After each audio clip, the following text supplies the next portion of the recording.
नमस्कार मित्रों, आज सक्षमता फार्म भरने का अंतिम दिन था। सरकार के निर्देश के अनुसार आप लोगों ने चट्टाने एकता दिखाते हुए जो सहयोग संगठन के शीर्ष नेतृत्व को उपलब्ध करवाया है, उसके लिए नालंदा जिला के सभी शिक्षक साथी को हृदय की अनंत गहराई से बहुत बहुत बधाई और भविष्य की अनंत शुभकामनाएं। साथियों, इस संघर्ष की पटकथा यूं ही नहीं लिखी गई। 2003 के बाद से जब मैं इस विभाग में आया तो तभी से संघर्ष की बुनियाद चली आ रही है। इस संघर्ष में कितने मेरे साथी अपंग हो गए, कितने जेल की यातनाएं झेली, कितने शहीद हो गए, उन सब को अपने यादों में पिरोए हुए हमारा शीर्ष नेतृत्व आज आज़ादी की जंग लड़ रहा है। ये संपूर्ण क्रांति था भाई। जयप्रकाश नारायण ने जो संपूर्ण क्रांति बहुत पहले 19वीं सदी में जो भारत में लाया था, वही संपूर्ण क्रांति का दौर यह था। जन जन को जाग जाना चाहिए था। त्राहिमाम संदेश था। आप पर अनेक प्रकार के प्रहार किए गए। संविधान के मूलभूत अधिकारों का हनन किया गया। आप सब कुछ सहते रहे, सब कुछ झेलते रहे, लेकिन जब आपके पेट पर लात मारी जाने लगी, आपको सेवा से वंचित किया जाने का षड्यंत्र रचा जाने लगा, तो सभी एक मंच पर आकर ये आज़ादी की जंग की शुरुआत की। ये कोई नई बात नहीं है। किसने फॉर्म भरा, किसने फॉर्म नहीं भरा, कौन परीक्षा देगा, कौन परीक्षा नहीं देगा, ये फालतू की बातें हैं। आपने अपने हिस्से की जंग, अपने हिस्से का संघर्ष कितनी बखूबी और ईमानदारी के साथ लड़ा, मूल बात यही है। आज जो आप वेतन पा रहे हैं, क्या ये वेतन घर बैठे मिल गया? याद कीजिए वो दिन जब कोई भूख हड़ताल पर बैठा होता था, किसी ने अपनी किडनी को दांव पर लगा दिया, किसी की आंखों की रोशनी चली गई, किसी की मांग का सिंदूर छिन गया, और आप घर में बैठकर तालियां बजाते रहे। यही मानवता है, यही शिक्षक का गुण है। शायद मेरे दृष्टिकोण में नहीं।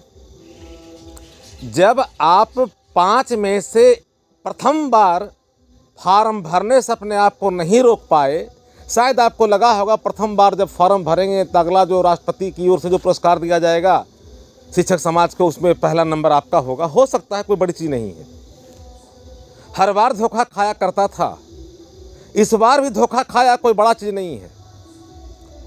परंतु मालूम है ना, जंगल में शेर एक होता है, गिद्धों की फौज कहीं मुकाबला नहीं करती है।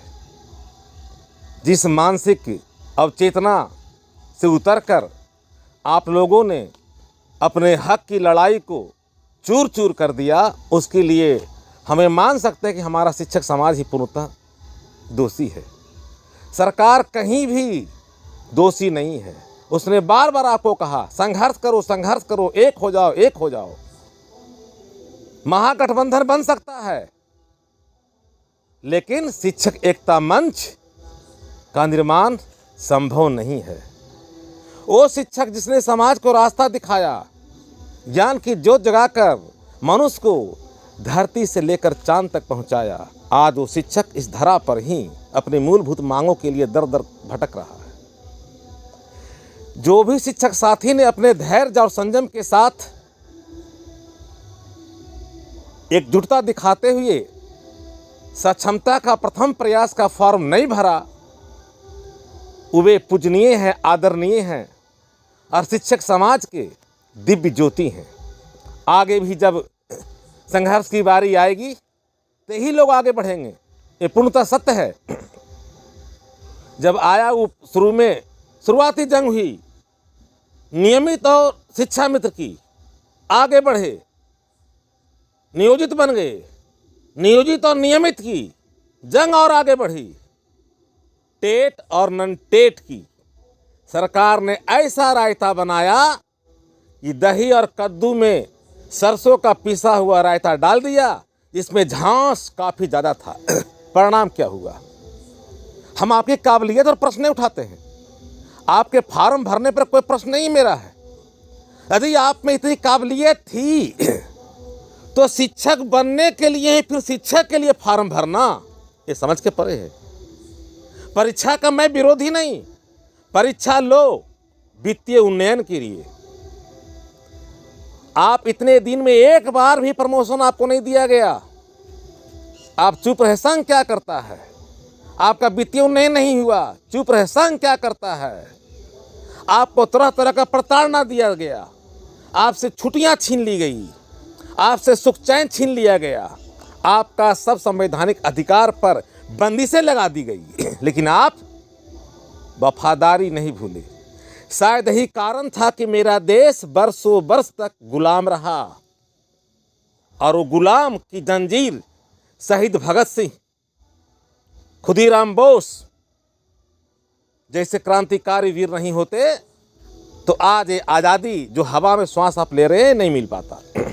आज हमारे माननीय संयोजक महोदय प्रदीप कुमार पप्पू जी, उनके सहपाठी आदरणीय बंशीधर ब्रजवासी जी, उनके सारथी आदरणीय आनंद कौशल जी सहित मार्कंडेय पाठक चाहे राजू सिंह जी हों, या अनंत संगठन के नेतृत्वकर्ता जो स्तर पर शिक्षक साथी को नई दशा और दिशा को निर्धारण करते हों, उन सभी को आपने पीठ में खंजर भोंकने का काम किया है।